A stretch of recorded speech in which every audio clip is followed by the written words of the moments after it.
सर्वांच्या पाठातील आणि सुलभ आणि सोपा अभंग आहे. चिंतनासाठी नवीन अभंग निवडलेला आहे. जसं सद्गुरु माऊली बुद्धी देतील तशा प्रकारे बोलण्याचा प्रयत्न करणार आहे.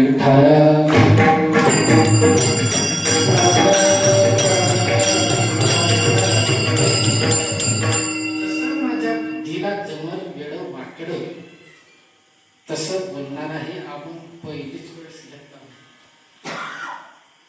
म्हणून चिंतनासाठी सेवेसाठी घेतलेला जगद्गुरु तुकाराम महाराज यांचा अभंग असून या अभंगामध्ये जगद्गुरु तुकोबा आहे संत महात्म्यांच्या अवताराचं कारण सांगणारा म्हणजे आजचा अभंग आहे. विठ्ठल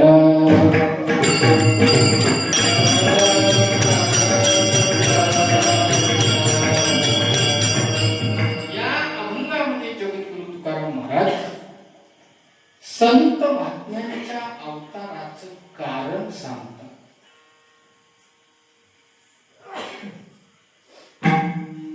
देवाला आणि संत सज्जनाला अवताराला येण्यासाठी कारण लागतं. कारणाने ज्यांना या भूतलावर यावं लागतं त्यांना देव किंवा संत म्हणावं. कर्माने ज्यांना जन्म मिळतो त्याला जीव म्हणावं. विठ्ठल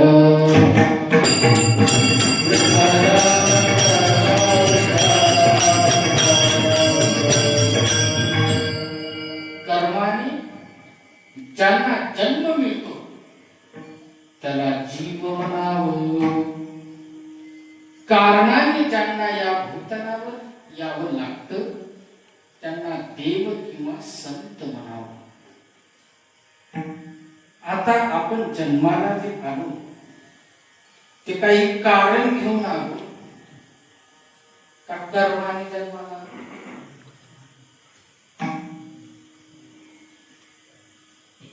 कारण घेऊन आलो का कर्माने जन्माला आलो? आपल्याला जन्म मिळाला का आपण जन्म घेतलेला आहे? जन्म आपल्याला मिळालेला आहे. जन्म आपण स्व इच्छेने घेतलेला नाही. आपण कोणत्या कारणाने या भूतलावर जन्माला आलेले नाही. कारण कर्माने ज्याला जन्म मिळतो त्याला जीव म्हणतात. जीवाचा जन्म हे कर्माच्या अधीन आहे. ज्या जीवाचे जसे कर्म असतील त्या जीवाला ईश्वर हा जन्म देतो. विठ्ठल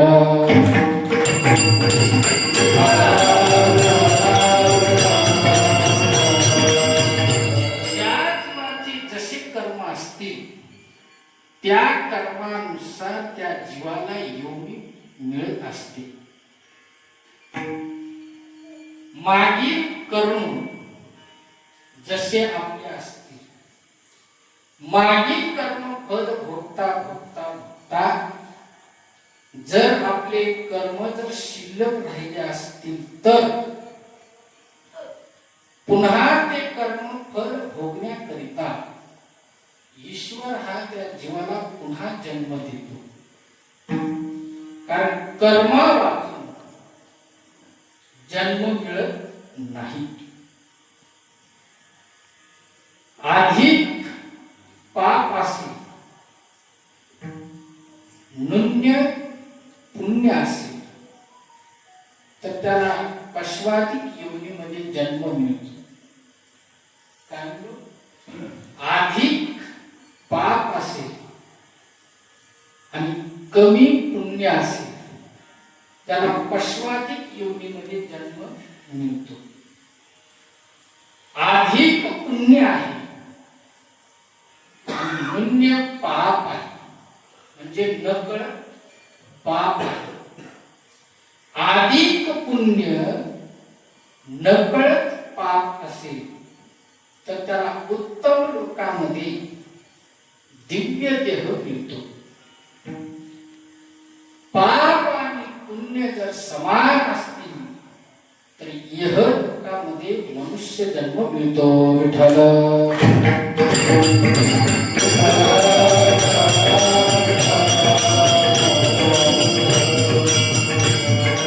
पाप पुण्य समान असल्याशिवाय तुम्हाला मला इह लोकांमध्ये मनुष्य योनीमध्ये जन्म मिळत नाही.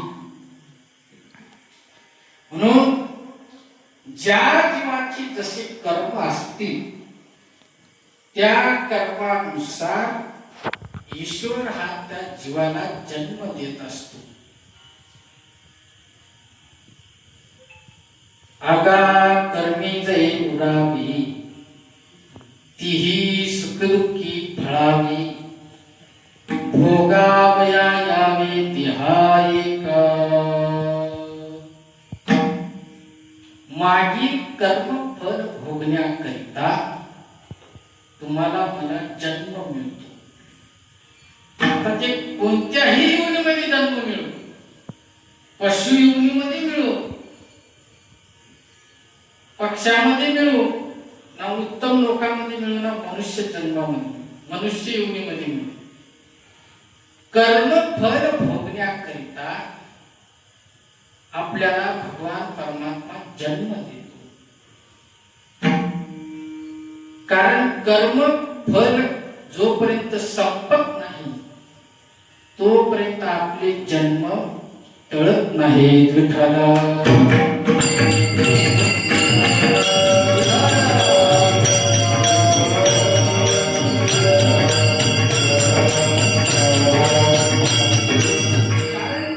जीवनावर जे सुख दुःख येतात, आपल्या जीवनावर सुख दुःख जे भोग येतात ते कशामुळे येतात? मागील कर्मामुळे येतात. कारण कधी सुखाचा भोग येतो तर कधी मनुष्य जीवनावर दुःखाचा भोग येतो. दुःखाचा भोग आला मनुष्य जीव हा देवावर पुष्ट होतो. कारण देवाने माझं असं वाटोळ केलं आणि जीवनावर सुख आलं की देवाने चांगलं केलं मला म्हणतो.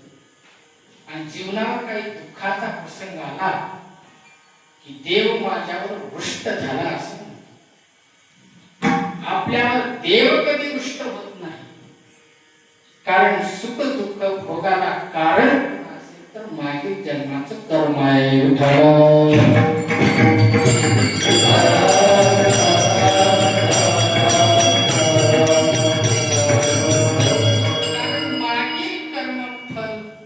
असल्याशिवाय तुम्हाला मला सुख दुःखाचा भोग येत नाही.